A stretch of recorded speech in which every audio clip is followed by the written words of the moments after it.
안녕하세요. 마더톡입니다. 그림 속의 어린 여성은 14세기의 이상적 미녀상입니다. 이 시대 최고의 여성은 백설공주처럼 하얀 피부, 넓은 이마, 작고 단단한 가슴, 잘록한 허리를 가진 정숙하고 순결한 여성이었습니다. 즉, 성녀 같은 어린 여성이 미인이었기에 25세가 넘으면 추한 여자로 취급되었어요.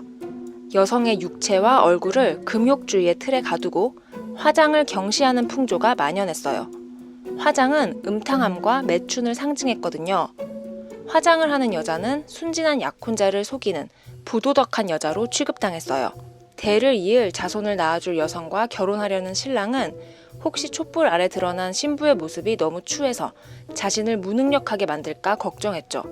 한편 여성들은 당시의 미적 기준인 성녀적 이미지에 자신들을 끼워 맞추려 노력합니다. 화장 금지에도 불구하고 아이러니하게 성녀처럼 보이기 위한 화장을 했죠. 흰 피부를 갖기 위해 납을 얼굴에 발랐습니다. 납을 바른 순간 흰 피부를 가질 수 있었어요.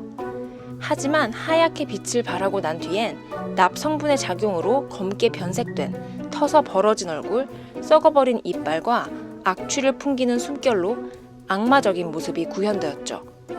천상의 아름다움은 질병으로 변했어요. 죽음 이후에나 볼 수 있을 육체의 부패를 산자가 미리 맞이하게 되었습니다.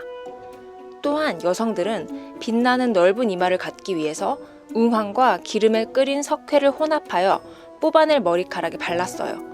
일단 머리의 털을 제거한 후에는 다시 머리카락이 자라지 않도록 박쥐나 개구리의 피, 독 당근 즙, 식초에 절인 양배추를 태운 젤을 발랐습니다.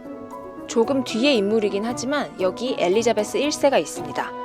엘리자베스 1세 하면 어떤 외적 이미지가 떠오르시나요? 어느 매체나 영화, 그림에서도 엘리자베스 1세를 흰 피부와 붉은 입술로 표현하고 있죠. 그녀는 흰 피부를 갖기 위해 각별히 노력했습니다.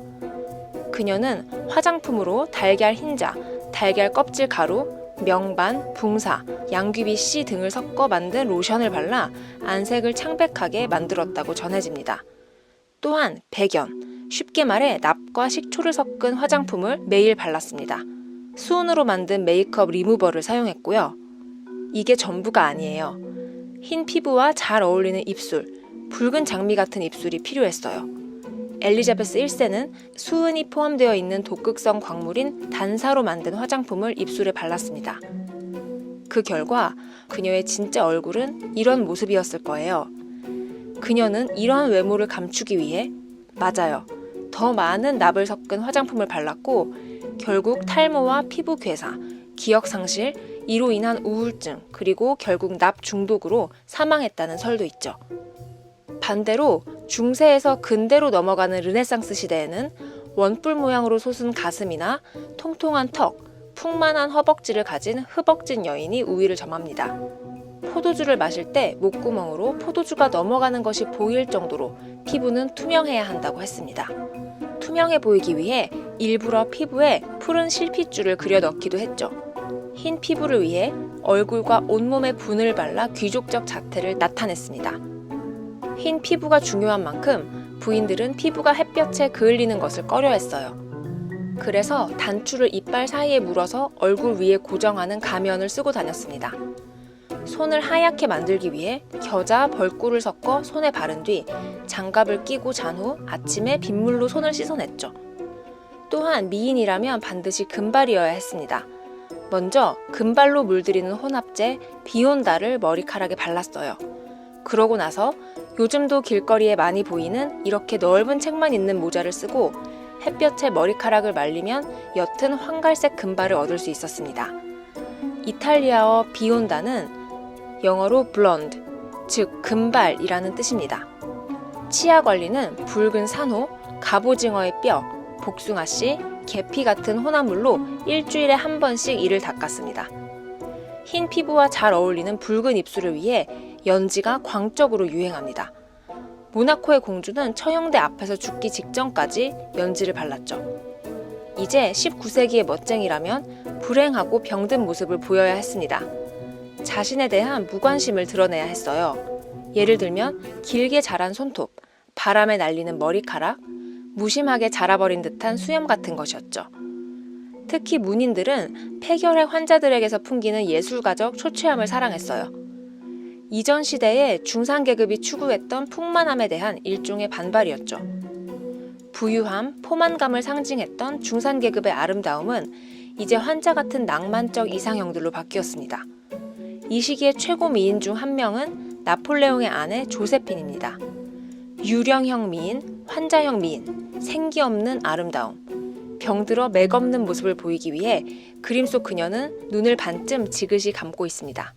같은 시대 계급으로 나눈 화장법을 볼까요? 중산계급의 여인은 가벼운 화장을 하면서도 자연스러움을 유지하고 색조를 강조하지 말아야 했습니다. 폴 페레는 파리 여인에서 중산계급의 여인은 화장질을 하지 않는다. 용모를 단정히 할 뿐이다 라고 말했죠. 반면 계급이 낮은 여성, 이를테면 창녀들은 화장을 남용했습니다. 눈을 검게 칠하고 입술을 진홍색으로 매우 붉게 표현했죠. 독한 향수 냄새로 온몸을 뒤덮었죠. 현대로 넘어올게요. 보그지의 표지는 그 시대의 핫한 여성상을 보여줍니다.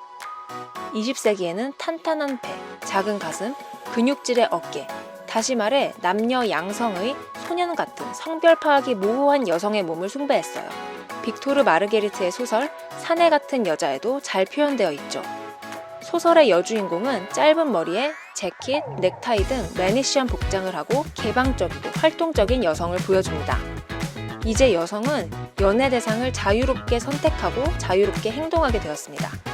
코르셋과 비만으로 우울증에 시달린 살찐 중산계급의 여인은 사라졌습니다.